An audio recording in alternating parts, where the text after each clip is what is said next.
It's time for volume 5 of What the F Is That Doing in the Junkyard. I'm still trying to produce these videos, hopefully once a week, if not once every other week. This week I'm doing something a little bit different. I'm going to a yard that isn't part of one of like the main chains of yards. This is a yard that I think changed owners a few years ago.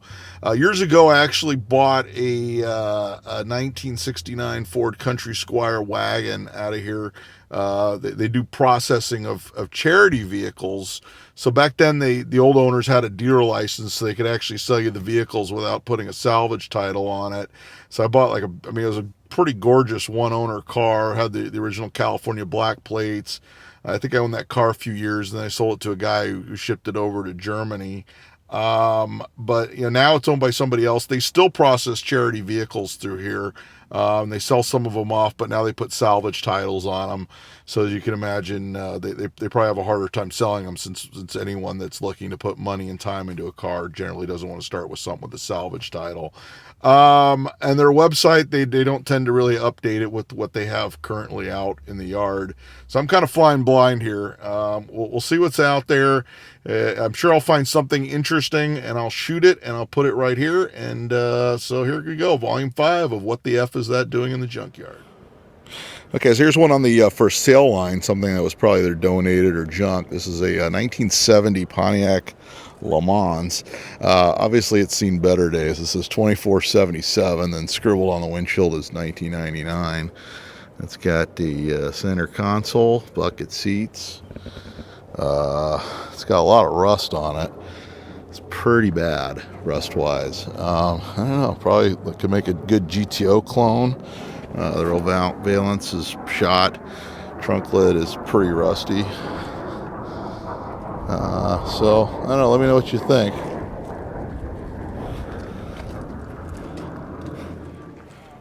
Alright, so there's another one on the for sale line. This one's 2488. Of course, they're also going to put a salvage on it.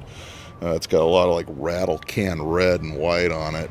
It's a 1969 Dodge D100 pickup truck. Still has the original dash. The radio is long gone, and it's got some funky like race seats going on here, but it does come with the extra bench seat in the bed. And unfortunately, it's missing the tailgate, which if you remember from my other video, I even mentioned that the tailgate on these swept lines are a bit hard to find. They don't reproduce them yet. But this one was either donated or just sent straight away to the wrecking yard, which is kind of sad because somebody would actually do something with this. Got a little bit of rust on the door there. As we look it over, I mean, it's a solid truck. It's probably a California truck, but it's definitely rattle can. And they also have this little MG. I don't know what year these are. These aren't really high dollar cars. Looks like they've marked it down to $14.99. This one's a 1980, so it's a small gear. Once again, I mean, even with a salvage title, I don't really see someone, grabbing this thing to restore it. Maybe somebody overseas might ship it to the UK or something, because they're definitely worth something over there, and all theirs are all completely gone and rusted out. But the hood's even like rusted out on this guy. So, a couple interesting cars on the for sale line here at this yard. Okay, here's another one that got stripped before I got to it. This one's a 1978 Chevy Blazer with the removable fiberglass top. It's like it had has a small block in it. There's the HEI distributor cap.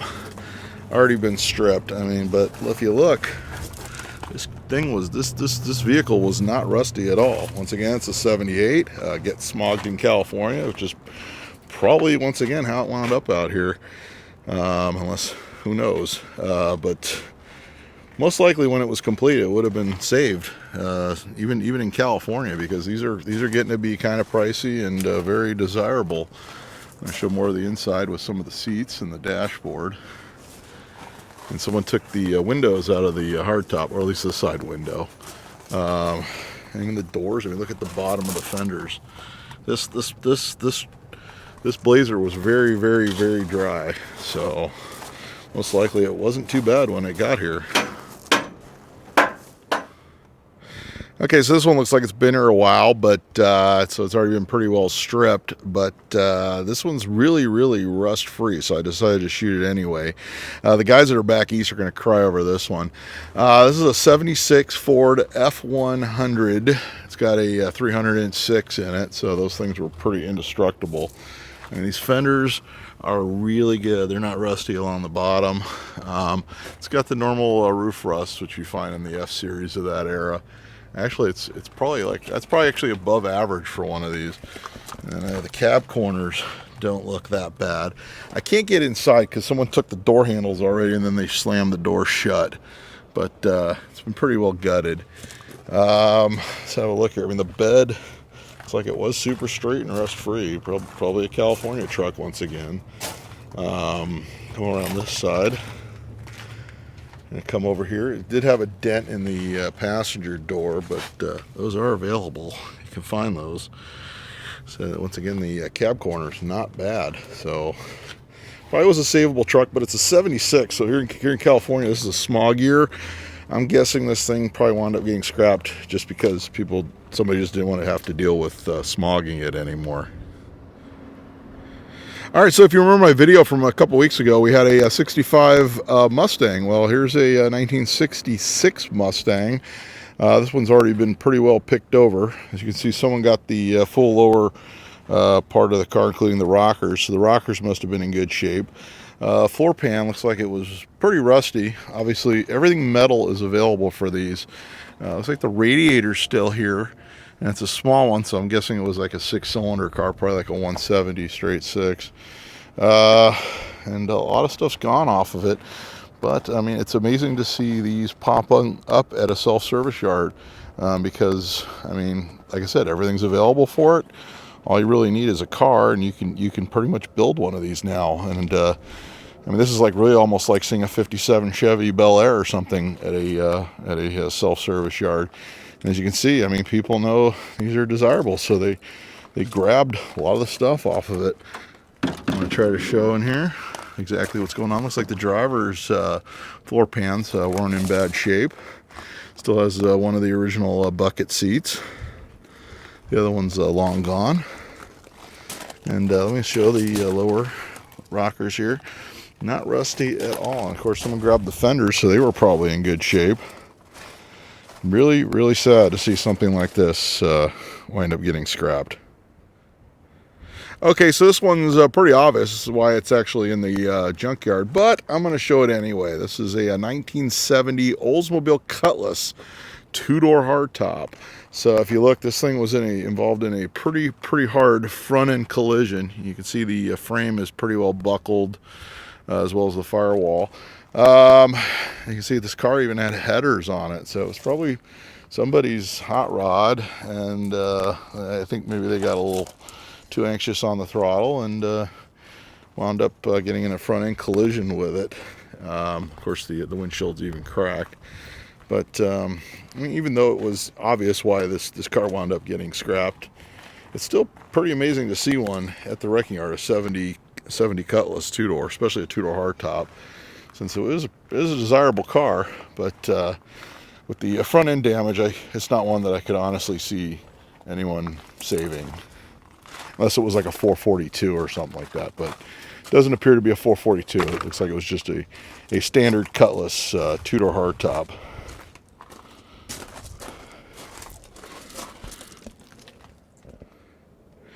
Okay, here's another car that was somebody's hot rod. You can tell this is an 82 Chevy Malibu station wagon.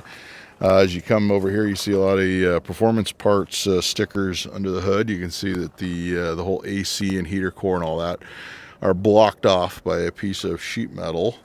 A lot of the stuff off the engine's been pulled off. I'm guessing it had headers, probably an aluminum intake and all that stuff. So that stuff is long gone.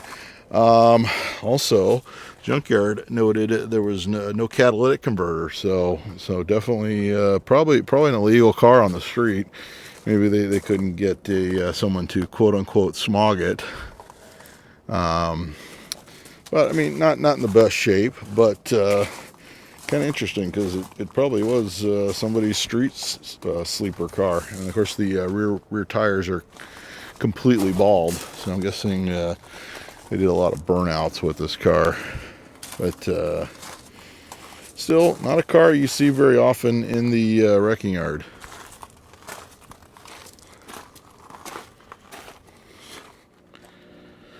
Okay, here's another one. It's a little rough, but definitely something you don't see anymore. This is a 1978 Chevy Impala, so another one that's a smog year in California, which is why a lot of these wind up at the wrecking yard. But if you look over here, it's got the Aero rear window, which later on they used a similar window on the Monte Carlos for homologation for NASCAR.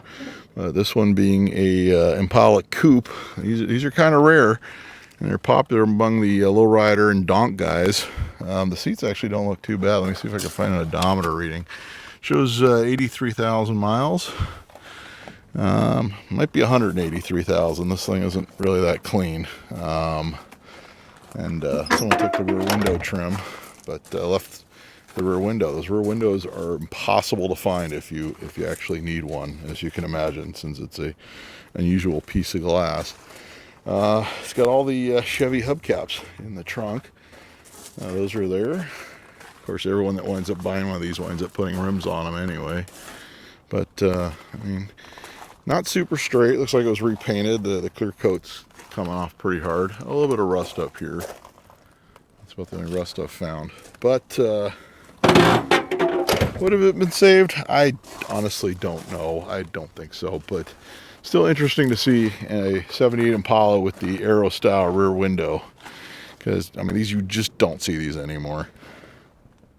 Okay, so that's going to about do it for Volume 5 of What the F Is That Doing in the Junkyard with my crappy GM headliner. And this one really was an all 60s and 70s edition other than the 1982 Chevy Malibu Wagon. Everything else was from the 60s and 70s. Majority of these cars, of course, are smog era, which in California, that's why a lot of them wind up here, because people just get tired of having to try to get them through smog, which is why I've been pushing, if you watch my other videos, AB 210. So if you live in California, watch some of my AB 210 videos. That should be coming up in the California Assembly come January. So you're going to want to be on top of that, and you're going to want to join the Californians for Classic Car Smog Exemption Facebook group to stay on top of that, and be sure to let your friends know about that. As for this video, be sure to like, subscribe, comment as to what vehicles you think definitely shouldn't have been there. I think the one that really stands out for me, other than the Pontiac, which could be a GTO clone, the swept line definitely would have been something someone would have done something with, but of course now that the junkyard is selling it, it's going to wind up with a salvage title, so it's less likely I see to get saved. But the one in the yard that probably shouldn't have been there was the Blazer. I mean, those are a hot item right now. It's a Chevy. Someone could have done an LS swap, built something really cool out of that vehicle. Obviously, I didn't see it when it came in here, but it seemed to be pretty straight, pretty solid, and rust-free. So I'm going to ask you to subscribe if you like my videos. Be sure to hit the notification bell so you're notified when I post a new video. And comment as to what you think on any of these cars. And until next time, I'll be seeing you.